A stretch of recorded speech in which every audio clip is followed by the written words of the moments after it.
Three, two, one. Wow, amazing! 揺れた世界にまだ僕は人を見えなくなって見つめないで僕の心は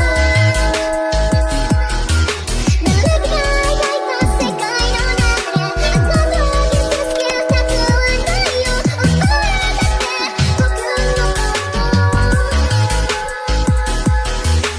最高のまま Hello my friend, Monami Watashi no Tomodachi. Balik lagi di cerita manhwa. Buat kalian yang mau support channel ini dengan donasi, kalian bisa pilih antara Super Thanks atau Saweria. Tapi bagusnya sih Saweria ya, karena potongannya cuma 5%. Kalau Super Thanks 30%. Untuk Saweria, kalian bisa klik di pojok kiri atas, atau kalian bisa cek di kolom deskripsi. Tapi untuk support, nggak harus dalam bentuk donasi. Dengan kalian menonton sampai habis dan memberikan like di video ini, itu udah sangat membantu mensupport channel ini. Kalian juga bisa join di grup Telegram dari komunitas cerita manhwa. Di situ kalian bisa sharing dan berbagi cerita dengan teman-teman baru. Dan nanti kalau gue ada masalah apa-apa tentang channel ini, pertama-tama gue pasti akan menginfokan terlebih dahulu di Telegram. Misalnya kayak gue telat upload, atau apalah itu. Makanya langsung join di grup Telegram ya. Tanpa perlu berlama-lama lagi, kita akan mulai aja ceritanya. Melanjutkan cerita sebelumnya, di mana Yifan sudah membakar vitalitasnya dan mendatangkan petir malapetaka kuno. Tapi sayangnya, petir itu malah menghilang. Petir ini mencoba lari dari Sukiwe. Yifan melihat semua kejadian ini, di mana Tetuasu mencoba untuk menangkap petir malapetaka kuno. Apa-apaan dia itu? Dia menangkap petir malapetaka kuno hanya dengan tangan kosong. Saat Sukiwe menyerap petirnya, penyamarannya pun terbongkar. Dia kembali lagi ke dalam wujud Sukiwe-nya. Yifan bingung. Hei, kau! Bagaimana bisa penampilanmu menjadi muda lagi? Apa tubuh tuamu itu hanyalah penyamaran? Ayah Sukiwe sudah cukup lama mendominasi benua langit, dan dia dikenal bertarung demi keadilan putranya. Tapi tidak ada seorang pun yang pernah melihat wajah asli Sukiwe. Ternyata selama ini ayah Sukiwe itu sama sekali nggak ada. Kau itu adalah Sukiwe kan? Sukiwe berkata. Aku nggak menduga, otakmu cukup bagus juga ya. Sekarang kau sudah mengetahui penyamaranku. Jadi tolong matilah. Sukiwe, Divine Farmer Clan kami tidak akan pernah mau berbagi langit yang sama denganmu. Ternyata kau itu cuma Earth Immortal. Saat kami bertiga bekerja sama, kekuatan kami setara dengan seorang Tai Immortal. Kaulah yang akan mati di sini. Kekuatan seorang Tai Immortal. Kalau begitu, terimalah pukulan petir malapetaka ini. Kita lihat mana yang lebih kuat. Serangan Sukiwe tepat mengenai mereka bertiga. Ledakan ini sangat dahsyat, Moju-chan berkata. Dia menyerap kekuatan langit dan bumi dengan tubuh Dewa Neraka Hades, lalu melepaskannya dalam satu tarikan napas. Aku tidak menduga tubuh pemimpin fraksi masih memiliki kegunaan seperti ini. Ini benar-benar membuka mataku. Meskipun sekarang basis kultivasi pemimpin fraksi hanyalah Earth Immortal, tapi setiap kali dia membuat gerakan, itu selalu membuatku terkejut. Kekuatan sejatinya benar-benar tidak bisa diduga. Sukiwe berkata, semuanya udah selesai. Ayo kita ambil Chiliad Gold Restoration Fine-nya. Mereka pun berjalan menuju perkebunan. Ergozi berkata, perkebunan ini benar-benar tersembunyi. Saat berada tepat di depannya, apakah ini tubuh utama dari Chiliad Gold Restoration Fine? Astaga, ini besar sekali. Tubuh utamanya tertutupi oleh ranting. Ada banyak sekali Chiliad Gold Restoration Fine di sini. Moju-chan berkata, Chiliad Gold Restoration Fine sebesar itu, setidaknya itu pasti sudah bertahan selama ratusan ribu tahun. Kenapa itu masih belum memiliki kesadaran spiritual? Aneh banget. Sukiwe berkata, bagaimana menurut kalian? Bukankah akan hebat kalau aku menggali tubuh utama ini secara langsung? Jadi kita tidak perlu khawatir lagi kekurangan Chiliad Gold Restoration Fine. Nona Liu memperingatkan, jangan menggalinya. Menurut catatan kuno, pada awalnya Chiliad Gold Restoration Fine ini bukan digunakan untuk perkebunan, tapi untuk menekan. Itu digunakan untuk menekan seekor makhluk buas kuno yang tersegel di bawah pegunungan ini. Hah? Makhluk buas? Seberapa buas dia? Bukankah Ergozi lebih buas? Ergozi marah. Bocah bau, sepertinya kau belum pernah melihat dewa ini marah ya? Aku takut sekali. Bagaimanapun juga, catatan kuno hanyalah catatan kuno. Tidak ada yang tahu itu benar atau enggak. Setelah ini, kita akan pergi ke lembah makam abadi untuk melihat apa yang terjadi pada Suanyuan Wanrong. Kalau ada tubuh utama Chiliad Gold Restoration Fine ini, itu akan menjadi bantuan yang besar. Dan jika aku mati dalam 49 hari lagi, aku akan melepaskan makhluk buas kuno itu agar bisa menarik beberapa orang juga. Ergozi berkomentar, dasar sialan, kau ini benar-benar bajingan ya. Segera Sukiwe mengeluarkan skopnya. Mari kita gali dulu. Kita lihat apa yang bisa dilakukan makhluk buas itu padaku. Duan Jude berkata, Kalau sebesar itu, kapan kau akan selesai menggali dengan skop sekecil itu? Udah tenang aja, serahkan aja padaku. Dengan menggunakan skop sekecil itu, Sukie bisa mengangkat pohon ini. Mojuchen kaget. Itu benar-benar terangkat. Sungguh kekuatan yang aneh. Saat Sukie melihat ke dalam tanah, apa? Ada sebuah mata di bawah tanah. Ergozi berkata, matanya sangat besar. Dia ini sedang melihat kita. Sukie berkata, udah tenang aja, dia tidak akan bisa keluar. Monster itu berkata, tunggu Semut, keluarkan aku dari sini. Kalau tidak, aku akan membunuh kalian tanpa ampun. Sukie berkata, membunuh kita? Dia bilang mau membunuh kita tanpa ampun. Ayo keluar dan bunuh kami kalau kau bisa. Pada akhirnya, bukankah kau masih membutuhkan kami untuk bisa keluar? Hei dasar semut, berani-beraninya kau menertawakanku. Tangan monster itu mulai naik ke atas. Astaga, cakarnya keluar. Bocah, cepat letakkan lagi Chiliad Gold Restoration Vine-nya. Segelnya mulai melonggar. Mojuchen berkata, ini luar biasa. Jika makhluk besar itu keluar, bahkan 4 atau 5 dewa tidak akan bisa menahannya. Sukie langsung melepaskan pohon itu. Lubang itu pun kembali tertutup. Sukie langsung bertanya pada sistem, apakah ada cara untuk mengambil Chiliad Gold Restoration tanpa melepaskan segelnya? Sistem memberitahukan bahwa Sukie memiliki artefak Istana Giok Putih. Celestial artefak ini bisa membesar dan mengecil dengan bebas. Sukie bisa memperbesar Istana Giok Putih beberapa kali dan menggabungkan Chiliad Gold Restoration Vine ke dalam istana bersama dengan seluruh segelnya. Lalu simpan Istana Giok Putih itu di dalam penyimpanan sistem. Sukie sangat gembira. Astaga, apa ini masih si sistem yang suka meminta biaya mahal? Semuanya, mundurlah. Aku akan membawa makhluk besar ini. Nona Liu bertanya, memangnya bagaimana cara kau mengambilnya? Lihatlah baik-baik dan pelajari ini. Sukie langsung mengeluarkan Istana Giok Putihnya. Duan Jude yang baru pertama kali melihat ini terkaget-kaget. Sial, itu celestial artefak lagi. Bocah ini benar-benar punya banyak hal yang bagus ya. Dengan bantuan sistem, Sukie menarik pohon itu beserta monsternya. Karena pohonnya sangat besar, Istana Giok pun dibuat semakin besar. Dan pohon itu ditanam di Istana Giok. Hahaha, bagus. Chiliad Gold Restoration Vine-nya sudah dipindahkan ke Taman Istana Giok Putih. Sekarang, aku akan memperkecilnya. Istana Giok itu pun mengecil kembali. Tapi ada keanehan. Apa yang terjadi? Kenapa hanya makhluk besar itu dan istananya saja yang mengecil? Chiliad Gold Restoration Vine-nya masih sangatlah besar. Sistem memberitahukan setelah diperiksa, bahan Chiliad Gold Restoration Vine ini sangatlah kuat sehingga tidak bisa menyusut bersamaan dengan Istana Giok Putih. Disarankan agar Sukie langsung menyimpannya saja di penyimpanan sistem. Kondisi ini tidak akan mempengaruhi stabilitas segelnya. Ergozi berkata, sepertinya sih itu berhasil, tapi tidak berhasil sepenuhnya. Ya, setidaknya makhluk besar itu tidak keluar dan membunuh kita. Sukie berkata, Chiliad Gold Restoration Vine-nya tersangkut di luar istana, tapi itu tidak akan mempengaruhi kegunaannya. Jadi, kita bisa menggunakan Chiliad Gold Restoration Vine-nya kapan aja. Itu seperti sumber darah portable. Duan Jude berkata, bocah, cepat simpan Chiliad Gold Restoration Vine-nya. Benda sebesar itu kelihatan aneh banget. Hahaha, kalau sebesar ini, bukankah akan sangat bagus untuk acting saat dibawa dengan tubuhku? Kita berpindah ke City Seeds. Mereka sedang membicarakan Tetuasu. Katanya, perkebunan Chiliad Gold Restoration Vine milik Divine Farmer Clan telah dirampok oleh Tetuasu. Sekarang dia menjadi semakin semena-mena. Rumor mengatakan bahwa kekuatannya setara dengan Celestial King. Kalau begitu, berdasarkan instruksi leluhur, hari kemakmuran benua langit sudah tiba. Demi keamanan sekte kita, ini waktunya untuk membuka pintu dan membangunkan leluhur kita. Tapi ada yang berkata, tidak, aku pikir ini terlalu awal. Lalu mereka memutuskan untuk bertanya kepada masternya. Master, bagaimana menurutmu? Rencana sekte kita untuk membuat tubuh ilahi Heavenly Kismet terganggu. Kita tidak mungkin lagi bisa melahirkan seorang Celestial King. Sekarang Tetuasu sudah muncul dan benua langit sudah memiliki seorang Celestial King lagi. Mungkin ini memang sudahlah waktunya. Seseorang berkata, Master, aku pikir ini belumlah saatnya. Jika leluhur terbangun sebelum waktunya, kemunduran mereka mungkin akan terlalu singkat. Kita akan dirugikan jika bersaing dengan pasukan lain di masa depan. Master itu menjawab, tapi sekarang ada seorang Celestial King di benua langit.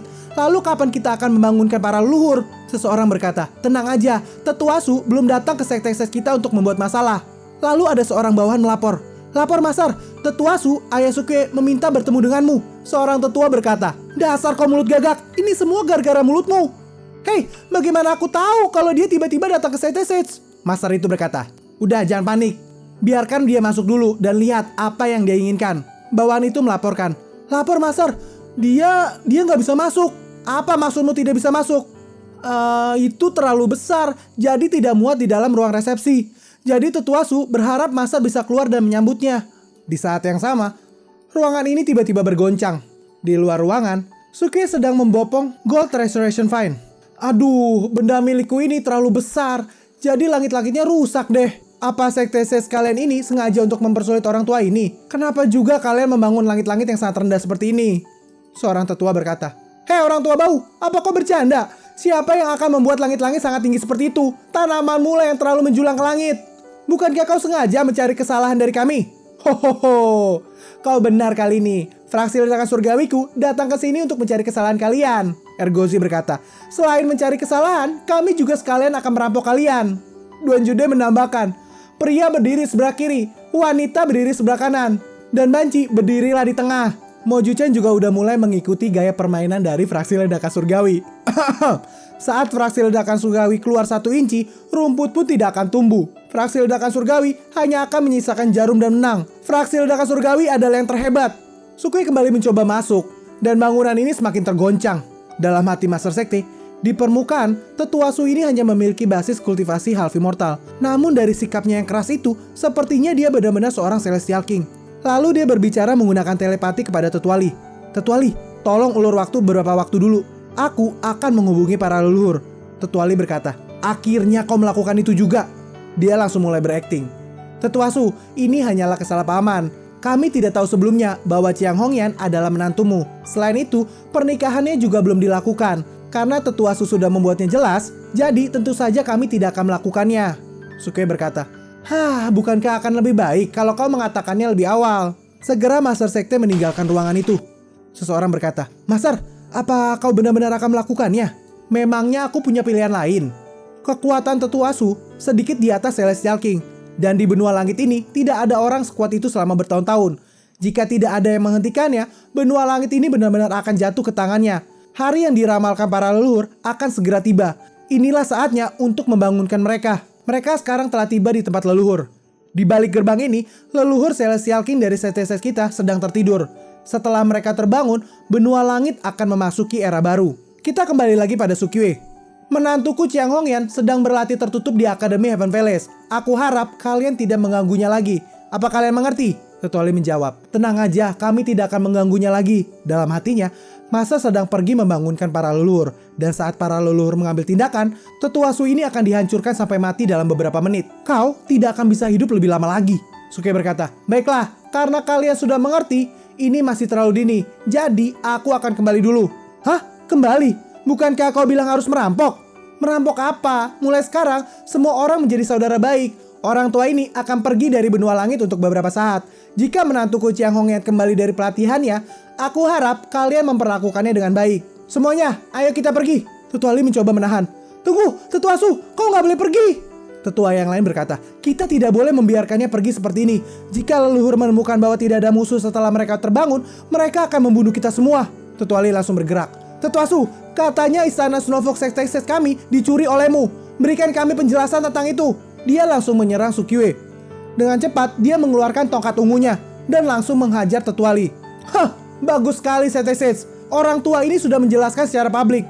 Xuan Yuan Wanrong, pemilik dari istana Snowfox, itu juga adalah menantuku. Jika kalian bersikeras menginginkannya, orang tua ini tidak akan keberatan dengan pertumpahan darah dari Setesets. Hahaha, Tetua Su, kau ketahuan. Meskipun pukulanmu itu kuat, alasannya adalah karena Celestial Artifact.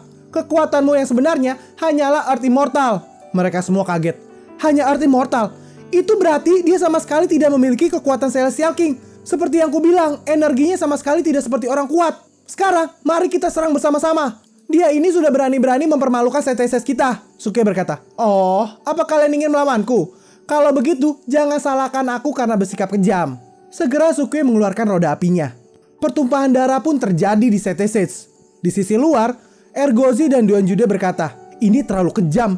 Celestial King membunuh Tai Immortal hanya dalam sekejap. Aku bahkan belum sempat bereaksi, tapi 7 atau 8 tetua dari Tai Immortal Setesets sudah terbunuh." Seorang tetua yang terpojok langsung meminta ampun. "Celestial King, ampuni aku. Tetua Su, ampuni aku. Junior ini sudah bersalah. Junior ini seharusnya tidak meragukan kekuatanmu. Kau benar-benar terlihat seperti Celestial King." Sukue menjawab, orang tua ini sebenarnya tidak ingin menjadi musuh dari Setesets kalian. Tapi kalian sendiri yang memaksa orang tua ini untuk mengambil tindakan. Iya, Junior ini benar-benar tidak punya mata. Tolong ampuni nyawa Junior ini tetua Su. Dalam hatinya, tidak ada waktu untuk menunggu leluhur keluar. Master, kali ini CTC benar-benar kehilangan latar belakangnya. Sukui langsung berkata, ayah, mereka sudah tahu kalau mereka salah. Jadi, tidak perlu membunuh mereka semua. Kembalilah, anggota fraksi Ledakan Surgawi. Ayo kita pergi. Saat mereka pergi, Ergozi meninggalkan sebuah kenangan bagi CTC. Sukui berkata, Ergozi, kau benar-benar gak punya akhlak ya? Kau ini malah boker di atas langit. Hehehe, aku kedinginan barusan. Berpindah ke Master Sekte sedang melakukan ritual. Jika suatu hari aturan dunia telah berubah, akan ada Celestial King lagi di benua langit. Murid Xiaotian ini telah mengikuti instruksi dari leluhur, membuka gerbang suci dan membangunkan semuanya. Setelah melakukan ritual, pintu itu langsung terbuka. Diberkatilah CTC. Selamat datang kembali leluhur. Tolong berikan aku petunjuk. Saat dia selesai mengatakan itu, tiba-tiba tai Ergozi jatuh di atas kepalanya. Ditambah lagi, pintu yang terbuka itu mengeluarkan energi yang sangat kuat. Sampai-sampai Master Sekte ini terpental. Leluhur sudah terbangun, energi ini sangat kuat sekali. Leluhur itu berkata, hah, keturunan CTS-ku ini benar-benar menyedihkan.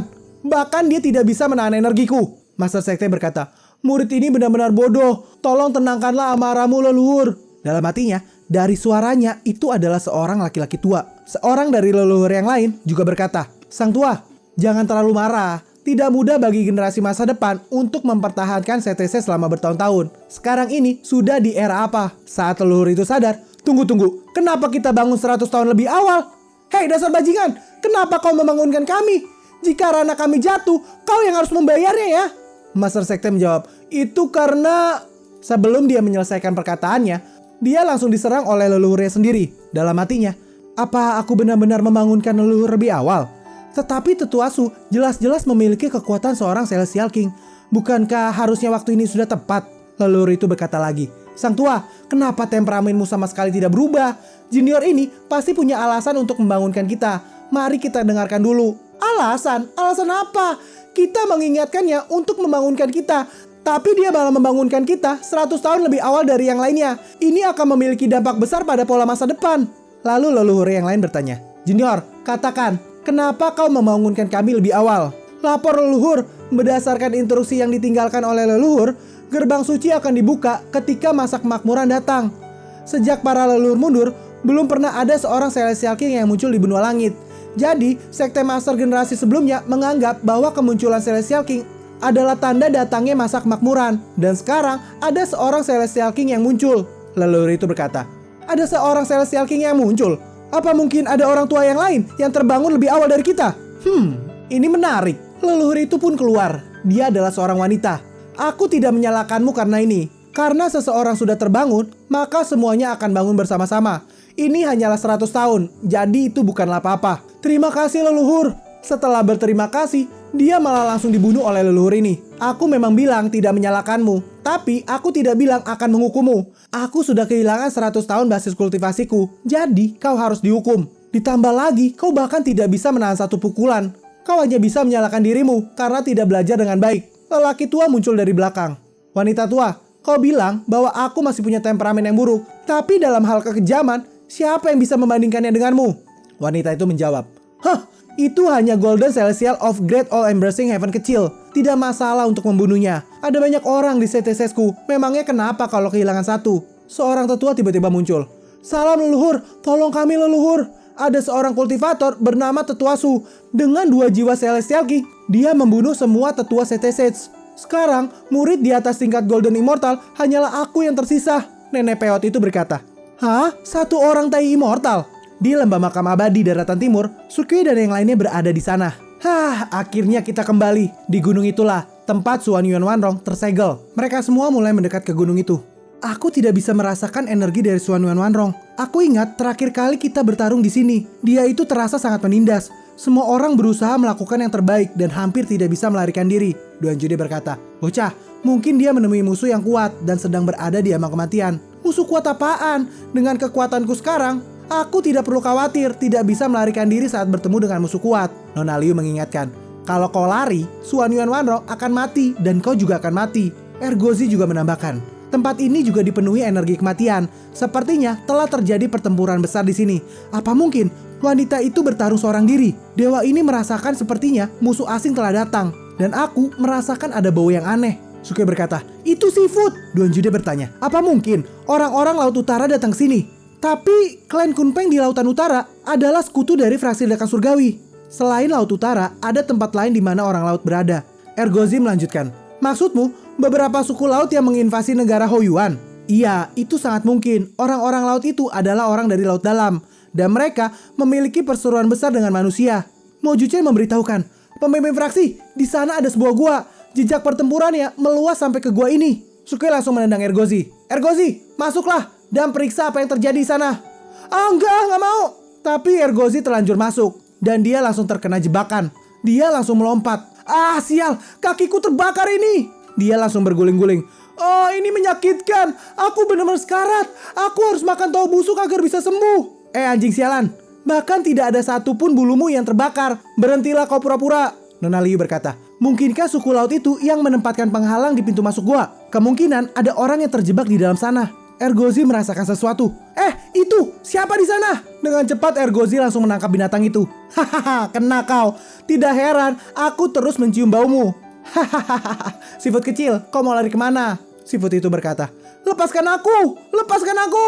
Suki kaget. Hah? Dia bisa bicara? Duan Jude berkata, Ergozi, ternyata kau bisa menangkap seafood sekecil itu.